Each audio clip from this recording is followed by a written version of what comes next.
more than just a celebration. It's a moment of deep gratitude.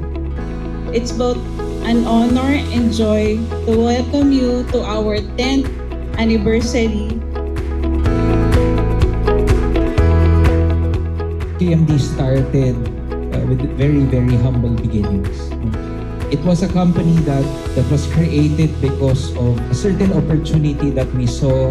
We have been seeing that we have success in our medications, in our supplements, in our raw mats. And then we wanted to share these products to the world.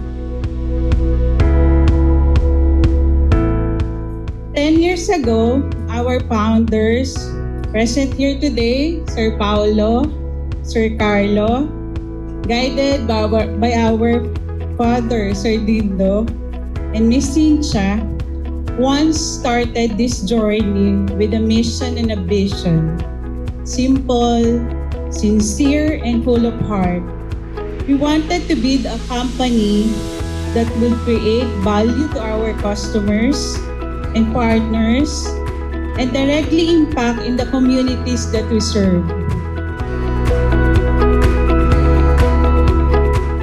So kanina pagdating ko dito, parang kung naglalakad ako, ang naisip ko lagi, ano ba yung one word na naisip ko about KMD? Eh di, nung naisip ko, it's really family. Some people were here, some people are not here.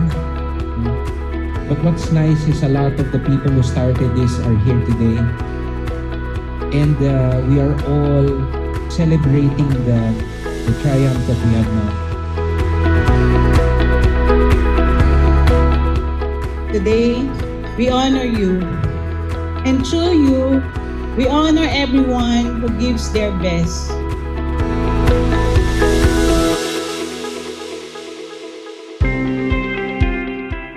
Ang taong 2024 and 2025 ay naging mahirap but naging memorable po sa akin. Maraming nangyari pero nagpapasalamat ako kay Lord at nalagpasan ang pagsubok at nakamit na pagtagumpayan ko po ulit ang taon. First of all, Lord, thank you so much. Kasi ito na po yung bunga ng lahat ng iyak, pagod, stress, kasiyahan. Hindi ko akalain na kaya ko pala at kinakaya ko pala. God knows how I juggle all my responsibilities as a wife, as a mother of two, and as a career woman. Mahirap pero kinaya. And I am so grateful for this award and the support it represents. Sabi nga po nila, malayo pa pero malayo na. Hashtag, see you again next year.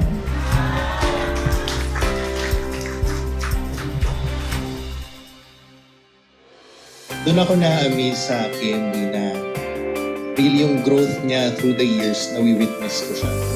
And we also have to not forget na we thank the Lord, di ba? Always thank God na we are achieving what we're achieving now. And yun nga, kung may we have targets, wala namang target na binibigay na hindi kaya. Kayo ang mukha ng KMD sa labas. Your face challenges head on. Close deals with grit and carry our name with pride.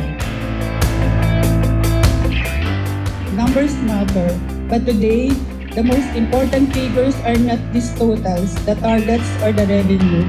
Ang pinakamahalagang bilang ay ito, one team, one vision, 10 strong years, countless lives touched.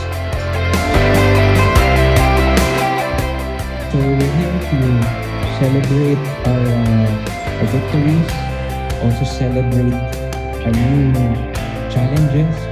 And we hope that in the next couple of months we see good progress. In the next couple of years we see good growth.